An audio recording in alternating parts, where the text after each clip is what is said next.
അതേ, പത്രിക പൂട്ടിപ്പോയി. നിങ്ങൾ കേട്ടില്ലേ? ആ, കേരളത്തിലെ ചാനലുകളെല്ലാം ചേർന്ന് പത്രിക അങ്ങ് പൂട്ടി. പക്ഷേ പോലീസോ കോടതിയോ ഒന്നും പത്രിക പൂട്ടിയില്ല.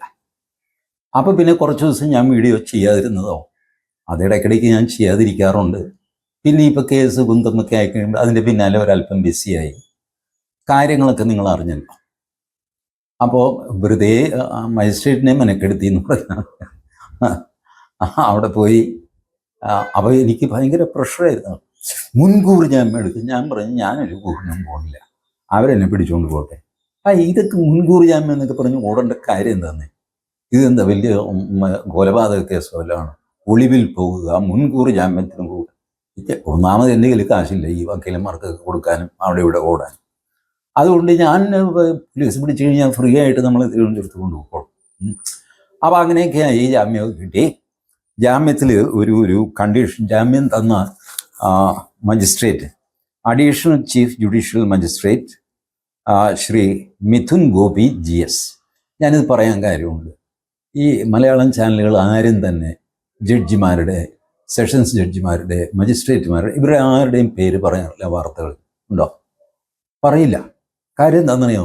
പേര് പറഞ്ഞു കഴിഞ്ഞാൽ ഒന്ന് അവർക്ക് പ്രശസ്തി കിട്ടും, അതിൽ ചാനലുകൾക്ക് അസൂയുണ്ട്. നമ്പർ 2, നിങ്ങൾക്ക് ഈ ജഡ്ജ്മെൻറ്റ് കണ്ടുപിടിക്കാൻ പറ്റും. ഇപ്പോൾ എൻ്റെ ജഡ്ജ്മെൻറ്റ് നോക്കണമെങ്കിൽ അഡീഷണൽ ചീഫ് ജുഡീഷ്യൽ മജിസ്ട്രേറ്റ്, അത് ചിലപ്പോൾ 1, 2, 3, 4 എന്നൊക്കെ പറയണം. വലിയ കോർട്ട് കോംപ്ലക്സിന് ഇതിൽ ആരാണെന്ന് എങ്ങനെ അറിയും? അപ്പോൾ ഈ പേര് കിട്ടിയാൽ, അദ്ദേഹത്തിൻ്റെ പേര് മിഥുൻ ഗോപി GS, അത് വെച്ച് സെർച്ച് ചെയ്താൽ നിങ്ങൾക്ക് ജഡ്ജ്മെൻറ്റ് കിട്ടും. ഇത് കിട്ടാതിരിക്കുക എന്നുള്ള ഒരു ദുഷ്ടലാക്കം കൂടെ ഈ ചാനലുകാർക്കുണ്ട്. നിങ്ങൾ എന്താ വിചാരിച്ച ചാനലുകാരെ പറ്റി? പണ്ട് ഈ ഋഗ്വേദത്തിൽ ഹിരൺമയേന പാത്രേണ സത്യസ്യാവിഹിതം മുഖം എന്ന് പറയും. സ്വർണപാത്രം കൊണ്ട് സത്യത്തിൻ്റെ മുഖം അടച്ചു വെച്ചിരിക്കുന്നു, അതെന്നെ കാണിച്ചു തരണേ എന്നാണ് പ്രാർത്ഥന. വയലാർ രാമവർമ്മ എഴുതി, ഇപ്പോൾ സത്യത്തിൻ്റെ മുഖം മഹേന്ദ്രജാല പീലുകൾ കൊണ്ട് നിരന്തരം മറയ്ക്കപ്പെടുകയാണ്. ഒന്ന് നമ്മൾ മാറ്റിയാൽ വീണ്ടും മറയ്ക്കും. അങ്ങനത്തെ സ്വഭാവം. ഇത് വയലാർ രാമവർമ്മ 73-ലോ 74-ലോ എഴുതിയതാണ് കേട്ടോ. അപ്പോൾ ഈ മഹേന്ദ്രജാലപ്പീലി, അതിൻ്റെ തിളക്കം, മഹേന്ദ്രജാലം തട്ടിപ്പാണല്ല. സത്യത്തിൽ മഹേന്ദ്രജാലം എന്ന് പറഞ്ഞാൽ എന്താ? ഇന്ദ്രജാലത്തിൻ്റെ ഒരു ഡിഗ്രി കൂടിയതാണ് മഹേന്ദ്രജാലം. ഈ തട്ടിപ്പാണ് മ്യൂസിക്, വലിയ ലൈറ്റ്, ഇത് യൂണിഫോം ഒക്കെ ഇട്ടിട്ട് വലിയ പടച്ചട്ട അണിഞ്ഞ ഭടന്മാരെ പോലെ ഈ TV-ക്കാർ ഓടി നടക്കുന്നു. എൻ്റെ പിന്നാലെയും വന്നു. ഞാനും ഒന്ന് ആസ്വദിച്ചു കേട്ടോ. വല്ലപ്പോഴും കിട്ടുന്ന ചാൻസിൽ എല്ലാവരും കൂടെ ഈ വടിയും കൊടയും സംഗതിയും ഒക്കെ പിടിച്ചിട്ട് മനുഷ്യന് വഴി നടക്കാൻ സമ്മതിക്കാതെ പോലീസുകാർ എന്നെ എടുത്തു പൊക്കിയ മട്ടിൽ ജീപ്പിൽ കൊണ്ടുപോകുന്നു. വാസ്തവത്തിൽ ഞാനൊന്ന് ആസ്വദിച്ചു. സത്യത്തിൽ എനിക്ക് ചാനലുകാരോട് ആ രീതിയിൽ എനിക്ക് നന്ദിയുണ്ട്. ഉള്ള കാര്യം പറഞ്ഞില്ല. അവരെന്ത് ചെയ്തു കഴിഞ്ഞാലും നമുക്കൊരു മര്യാദയും നന്ദിയൊക്കെ ഇല്ലേ? അതാണ് കാര്യം. അപ്പോൾ ഇതിൽ എനിക്ക് ജാമ്യം കിട്ടിയ ഉത്തരവിൽ the accused being A senior journalist, ഞാനേ കോടതി പറയണം, ഞാൻ പറയുന്നില്ല. കോടതി the accused being A senior journalist. ഈ കോടതികൾ സാധാരണ ഒരു പദവി കൽപ്പിച്ച് നൽകാറില്ല. ബട്ട് എനിക്ക് അതും കൽപ്പിച്ചു തന്നു. ഞാൻ ചോദിച്ചതൊന്നുമല്ല കേട്ടോ. The accused being A senior journalist shall be at liberty to use digital platforms and social media in the ordinary course of his profession and for legitimate journalistic purpose. എനിക്ക് യൂട്യൂബ് വീഡിയോ, ഫേസ്ബുക്ക്, ട്വിറ്റർ, അത് ഇത് chop ചവറ് എന്ത് വേണമെങ്കിലും ചെയ്യാം. However, he shall not use any such platform for publishing, circulating, etc. വേണ്ടാത്ത കാര്യങ്ങളൊന്നും ഇടപെടരുത് എന്ന് സാരം. To interfere with the investigation or administration of justice. അന്വേഷണത്തിൽ ഇടപെടുന്ന രീതിയിലുള്ള വീഡിയോ ചെയ്യരുത്. ഇത് മാത്രമേ പറഞ്ഞിട്ടുള്ളൂ. ഈ കേസിനെ പറ്റി മിണ്ടിപ്പോകരുത്, തട്ടിക്കളയും ഒന്നുമല്ല. മിണ്ടിക്കോ, പക്ഷേ അത് ഇൻവെസ്റ്റിഗേഷനെ ബാധിക്കുന്ന രീതിയിലാവരുത്. പോലീസിനെ തടസ്സപ്പെടുത്തുന്ന രീതിയിലോ അവരെ തെറ്റിദ്ധരിപ്പിക്കുന്ന രീതിയിലോ, ഇതിലേതെങ്കിലും വിക്ടിം ഉണ്ടെങ്കിൽ, വിക്ടിം ഇല്ല ഈ കേസ്, പക്ഷെ വിക്ടിം ഉണ്ടെങ്കിൽ അയാൾക്ക് ബുദ്ധിമുട്ടാവുന്ന രീതിയിലോ ഒന്നും ചെയ്യരുത്. ഇതാണ്. അതല്ലാത്ത വീഡിയോസ് ചെയ്യാൻ കോടതി അനുവാദം തന്നു, ഞാൻ ചോദിക്കാതെ തന്നെ. ബട്ട് എൻ്റെ അസൗകര്യം കൊണ്ട് ഞാൻ അത് ചെയ്തില്ല എന്നേ ഉള്ളൂ. ഈ വെറുതെ ആൾക്കാർ ഓരോന്നും പറയുന്നത്, ഞാൻ ആകെത്തുക ഞാൻ മനസ്സിലാക്കിയിട്ടുള്ളത്, എന്നെ വിമർശിച്ച, വലിയ ബഹളം വെച്ച ഒരൊറ്റ ആൾ പോലും എൻ്റെ വീഡിയോ കണ്ടിട്ടില്ല. 31 മിനിറ്റാണ് എൻ്റെ വീഡിയോയുടെ ദൈർഘ്യം. അതും ഏങ്ങിയും അലിഞ്ഞും ഒക്കെയുള്ള എൻ്റെ ഡയലോഗ് ഡെലിവറി മനുഷ്യൻ്റെ ക്ഷമ പരീക്ഷിക്കുന്ന ഏർപ്പാടാണ്.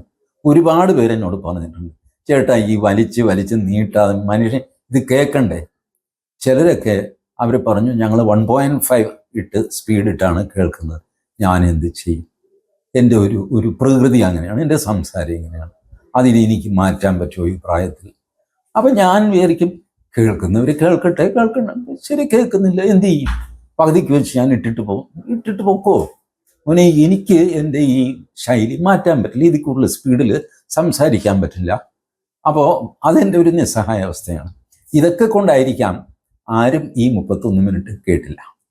കേട്ടവരെല്ലാവരും തന്നെ പേഴ്സണലി എന്നെ വിളിച്ചിട്ട് പറഞ്ഞു, അതിനകത്ത് യാതൊരു കുറ്റവും ഞങ്ങൾ കാണുന്നില്ല. എന്തുകൊണ്ട് പാറ്റ പാർട്ടിയുടെ ഈ അജിറ്റേഷനിൽ ധർമ്മേന്ദ്ര പ്രധാൻ രാജിവെച്ചു, അതിന് നിർബന്ധിതനായത് എന്തുകൊണ്ട്, ഒരു കീഴങ്ങലായിട്ട് പലർക്കും ഫീൽ ചെയ്യുന്നത് എന്തുകൊണ്ട് എന്നതിൻ്റെ വിവിധ വശങ്ങൾ വിശദീകരിക്കുകയാണ് ഞാൻ ചെയ്തത്. അതിലൊരു തെറ്റും ആർക്കും കാണാൻ പറ്റുന്നില്ല. അത് മുഴുവൻ കണ്ടിട്ടില്ല. കാണുന്നതിന് മുമ്പ് ഒരു ബഹളം തുടങ്ങാനില്ല. കാരണം എന്നെ നോക്കി വെച്ചിരിക്കുക.